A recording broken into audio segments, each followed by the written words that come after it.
C'est dans un climat international vibrant, mêlant tensions diplomatiques, joutes culturelles et frénésie médiatique, que l'Algérie vient de signer un coup de maître à l'UNESCO. Ce triomphe éclaboussant de lumière ne s'est pas arrêté là. Une nouvelle résolution de l'organisme est venue jeter une lumière crue sur les rouages obscurs de la stratégie marocaine, dévoilant avec une précision troublante les coulisses peu reluisantes d'une manœuvre bien huilée. Alors que le débat sur l'authenticité du caftan fait toujours des vagues, le feuilleton a pris un virage inattendu en débarquant au Qatar. Là-bas, les coulisses sportives bruissent de rumeurs. On parle d'arbitres manipulés pour sabrer la route de l'Algérie dans la compétition et de tribunes artificiellement garnies de supporters de location. Tous acquis à la cause émirassie, histoire de peser contre les Fennecs dans une ambiance soigneusement orchestrée. Face à ce tumulte soigneusement chorégraphié, Alger n'a pas vacillé. En restant droite dans ses bottes, l'Algérie prouve une fois encore qu'elle n'est pas du genre à fléchir. Solidement ancrée dans un héritage millénaire, elle oppose à chaque tentative de pression étrangère, y compris celle venue de Washington. Un mur de souveraineté infranchissable. Pas question de réactiver des relations rompues. Sous ultimatum, certaines lignes, dit-elle, ne sont pas faites pour être franchies. Sous la carapace politique bien trempée de l'Algérie, se dessine aussi une armature culturelle impressionnante qui a brillé tout récemment à travers une victoire diplomatique retentissante à l'UNESCO. Ce coup d'éclat a balayé d'un revers de dossier les prétentions sans fondement brandies par Rabat tranchant net et sans appel le débat sur les origines du caftan. Dans ce théâtre géopolitique où certains États transforment le sport et la culture en armes de confrontation déguisées, l'Algérie reste inébranlable. Sa posture constante face aux tempêtes du monde moderne. En dit long, ce pays tire sa force d'un triptyque puissant. Une mémoire historique majestueuse, une loyauté inébranlable à ses principes, et surtout, une adhésion populaire qui ne faiblit jamais. C'est une puissance qui ne fait ni marche arrière ni compromis quand il s'agit de son honneur national. Même les pressions les plus sophistiquées, y compris celles venues des sommets de Washington, viennent s'écraser sur une ligne rouge algérienne que nul ne franchit. La souveraineté ici n'est pas négociable. Point final. Dans le grand feuilleton du patrimoine mondial, l'Algérie vient de signer un nouveau chapitre éclatant en inscrivant avec éclat une victoire de plus à son palmarès culturel sur la scène internationale. Sous l'impulsion du ministère de la Culture et des Arts, le caftan algérien a été réaffirmé comme une pièce maîtresse de l'héritage national, officiellement gravé dans les archives de l'UNESCO, rappelant au passage qu'il n'a pas attendu la polémique pour être reconnu. Sa présence dans les registres nationaux remonte à 2012. Ce rappel officiel vient renforcer ce que les connaisseurs savaient déjà: le caftan n'est pas un simple vêtement traditionnel, mais une composante vivante et ancienne de l'identité algérienne. Son ancrage à Tlemcen, enraciné depuis des siècles, et sa validation internationale depuis plus de 10 ans, témoignent de sa place indiscutable dans l'histoire vestimentaire du Maghreb. Mieux encore, lors de la 20e session du comité intergouvernemental pour le patrimoine immatériel à New Delhi, une mise à jour unanime est venue mettre les choses au clair. Le dossier autrefois intitulé « Rituels et savoir-faire de la tenue nuptiale, le Ravda » a désormais une appellation limpide dans les 2 langues officielles de l'UNESCO, « The Wearing of the Kaftan ». En anglais, le port du caftan en français. Une formulation sans détour qui ne laisse place à aucune récupération douteuse. La formulation sans ambiguïté adoptée dans le libellé final a scellé sur la scène internationale l'appartenance incontestable du caftan au patrimoine culturel de l'Algérie. Mais ce n'est pas tout. Le comité à l'unanimité a validé en 2024 une version enrichie du dossier, bien plus vaste, englobant toute la richesse textile du Grand Est algérien. Désormais, le caftan y côtoie fièrement d'autres joyaux traditionnels, comme la gandoura, le mla, le kat, ou encore le laf, au sein d'un intitulé rendant hommage à un savoir-faire ancestral, tenue cérémoniale féminine du Grand Est algérien. En élargissant ainsi la reconnaissance, l'UNESCO ne s'est pas contentée d'approuver l'origine algérienne des vêtements, elle a aussi salué l'excellence technique de leur fabrication du fil jusqu'à la broderie.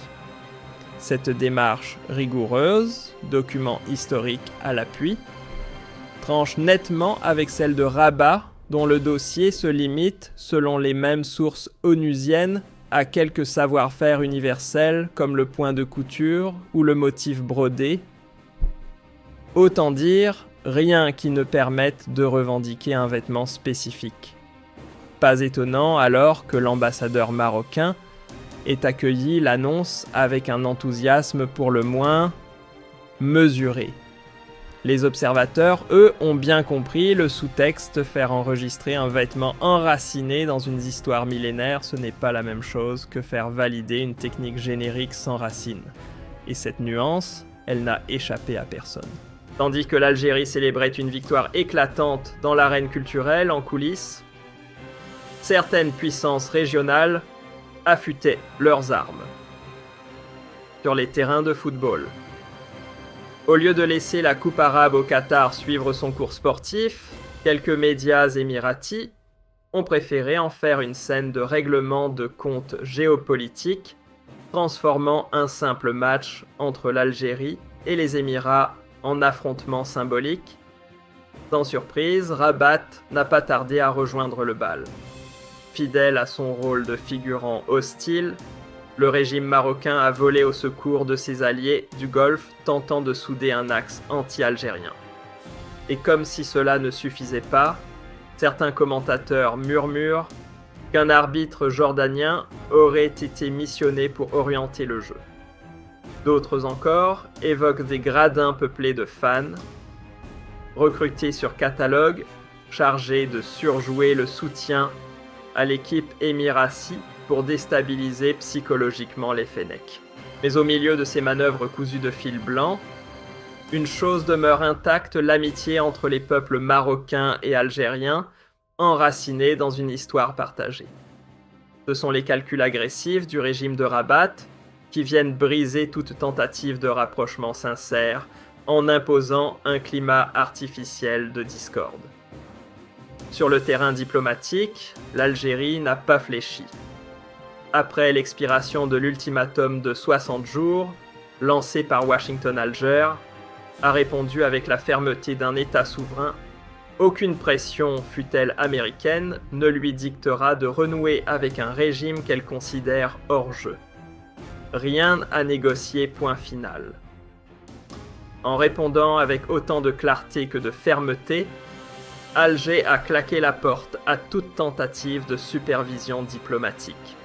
La ligne est tracée nette comme une frontière qu'on ne franchit pas aucun acteur extérieur, pas même les États-Unis, ne viendra dicter à l'Algérie comment gérer ses relations, ni redessiner sa politique étrangère. Face à ce refus catégorique, Rabat vacille. Pris de court, le régime marocain multiplie les appels du pied, cherchant désespérément des relais dans les cercles régionaux et internationaux pour alléger le contre-coup. Ce ballet diplomatique maladroit illustre à quel point le coup porté par Alger a laissé une empreinte géopolitique profonde, née d'une vision cohérente d'un État stable et d'une souveraineté que nul ne peut louer ou vendre. Et pendant que certains paniquent, l'Algérie, elle avance. À l'horizon, un chantier titanesque, Gare Djebilet, au cœur du Sahara, s'apprête à entrer en exploitation. Avec ce projet industriel colossal, le pays amorce un tournant historique, mettant cap sur une transformation économique d'envergure. Ce n'est plus une promesse, c'est une locomotive prête à démarrer, avec ses 3 à 5 milliards de tonnes de minerais de fer, enfouis dans les entrailles du Sahara Gare Djebilet, n'est pas qu'un simple gisement, c'est un levier colossal qui promet de hisser l'Algérie au rang des géants de l'industrie mondiale du fer. Mais au-delà des chiffres, c'est un véritable étendard de souveraineté économique. L'objectif: briser toute dépendance, produire pour soi et exporter avec assurance sans tendre la main à personne. C'est ainsi que se manifeste la véritable puissance algérienne, une force enracinée dans une histoire authentique, portée par la densité d'une culture séculaire, forgée par l'indépendance de ses choix politiques et dopée par une dynamique économique en pleine accélération. Une force droite dans ses bottes insoumises et fidèle à un cap souverain que le peuple lui-même inspire et défend. Et si l'on prend un peu de recul sur ces derniers mois, on comprend que l'Algérie traverse un moment charnière. Qu'il s'agisse de diplomatie de culture de sport ou d'économie, tous les signaux convergent, un basculement est en cours.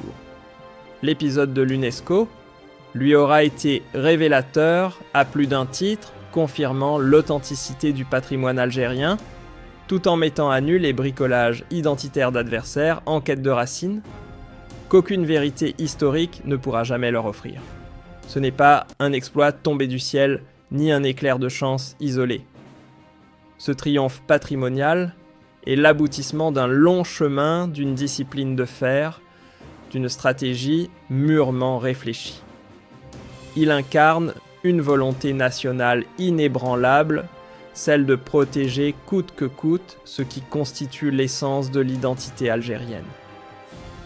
Chaque reconnaissance sur la scène internationale n'est pas une simple médaille honorifique, c'est un acte concret d'un État lucide, fier de ses racines et résolu à conjuguer l'avenir avec loyauté envers son héritage. En brandissant le caftan comme un symbole profondément enraciné dans son ADN historique, l'Algérie a démontré que la culture n'est pas un ornement de prestige, mais une arme douce aux effets redoutables.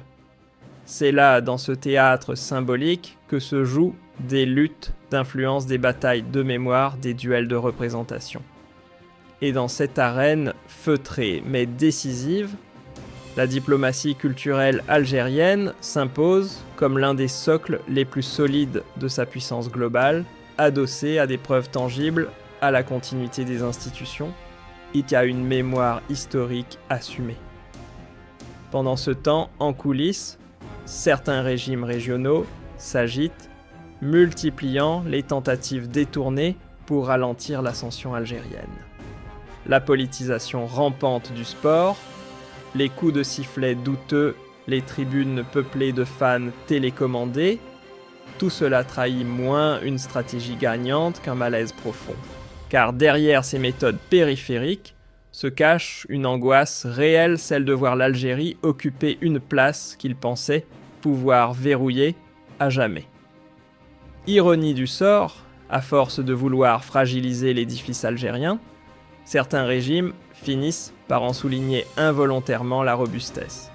Chaque tentative de déstabilisation, loin de l'ébranler, devient un révélateur de sa résilience. Mieux encore, Alger ne se contente pas d'encaisser, elle transforme chaque attaque en levier pour consolider son unité intérieure et raffermir la cohérence de sa trajectoire nationale. Sur le terrain diplomatique, la réaction d'Alger aux pressions américaines n'a laissé place à aucun malentendu. Refus net, posture claire, justification limpide. Pas de compromis, pas de flou. En rejetant l'idée même de reprendre langue avec Rabat sous influence extérieure, l'Algérie a livré une leçon rare de souveraineté assumée dans un monde où les injonctions des puissants font souvent loi. Ce n'est ni de l'orgueil ni de l'instinct. C'est une stratégie. Ce refus n'a rien d'un coup de tête idéologique.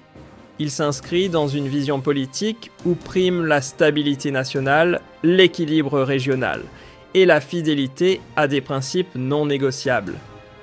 C'est là que réside la force tranquille de la posture algérienne, montrer qu'un État, quand il s'appuie sur la clarté historique, la légitimité populaire et la cohérence stratégique, peut résister au plus grand sans fléchir, et inspirer par la même occasion. À l'instant où les premiers coups de pelle vont entamer le sol de Gara Djebilet, c'est bien plus qu'un projet industriel qui se met en marche. C'est une page entière de l'histoire économique algérienne qui s'apprête à s'écrire. Ce vaste gisement, niché au cœur du Sahara, n'est pas qu'une mine de fer, c'est le reflet d'une ambition nationale, celle d'un pays décidé à bâtir son avenir économique avec ses propres forces, en tirant pleinement profit de ses richesses naturelles pour les convertir en puissance réelle, stable et mesurable. Ce chantier titanesque est aussi le témoin d'une bascule stratégique. L'Algérie ne se contente plus de gérer l'existant, elle redessine son modèle. L'exploitation de Gara Djebilet n'est pas un simple pari minier, c'est le signal fort d'une transition assumée vers un modèle diversifié, autonome et productivement souverain. Plus qu'un symbole, cette initiative est une déclaration d'intention adressée au monde entier. L'Algérie ne rêve plus sa puissance, elle la construit. Ce n'est plus une intuition, mais une trajectoire claire. L'Algérie s'installe progressivement parmi les maillons forts des chaînes de valeur internationales. Et si cette montée en puissance retient autant l'attention, c'est parce qu'elle repose sur un équilibre rare entre enracinement identitaire et projection vers l'avenir, entre fidélité à son héritage et modernité assumée dans ses orientations. Culture politique, sport, économie, tout converge vers une dynamique nationale en pleine éclosion. Ce qui distingue l'Algérie dans son environnement régional, ce n'est pas seulement ce qu'elle possède, mais ce qu'elle incarne. Sa force ne se résume pas à ses ressources naturelles, elle découle d'un alliage unique, mémoire collective, vivante, unité sociale, solide diplomatie, posée vision souveraine affirmée, et surtout cette capacité rare à garder ses distances quand l'intérêt national est en jeu. Une posture de maîtrise, pas de réaction. Et c'est là que le contraste devient saisissant. À mesure que certains miscannent sur la communication, le marketing identitaire ou les réinventions historiques à la chaîne L'Algérie, elle n'a rien à prouver, son histoire n'a pas besoin d'être créée, elle est déjà vécue. Elle ne la simule pas, elle la transmet jour après jour. Son patrimoine n'est pas une vitrine à construire, mais une réalité que l'on respire. Ce que l'on observe en Algérie aujourd'hui n'est ni le fruit d'un coup de tête, ni l'effet d'une improvisation diplomatique. Ce sont des choix stratégiques, mûris dans le temps, ancrés dans une tradition étatique, forgée sur la durée, et surtout, la souveraineté algérienne ne s'affiche pas seulement dans les discours, elle s'exerce au quotidien dans les rouages des institutions et dans la conscience d'un peuple qui refuse toute mise sous tutelle. En mettant bout à bout tous les signaux récents, une image limpide se dessine, celle d'un pays qui avance avec assurance, sans précipitation mais avec une boussole claire. Une boussole. L'Algérie d'aujourd'hui conjugue habilement attachement à son identité et ouverture mesurée, fermeté dans ses positions et volonté de coopération, fidélité au passé et vision résolument tournée vers l'avenir. Sa puissance ne repose pas que sur ce que la nature lui a offert, mais surtout sur ce qu'elle a su construire une mémoire historique vivante, une société soudée, une diplomatie équilibrée, une souveraineté assumée et cette rare capacité à garder son cap même lorsque les pressions extérieures cherchent à le dévier.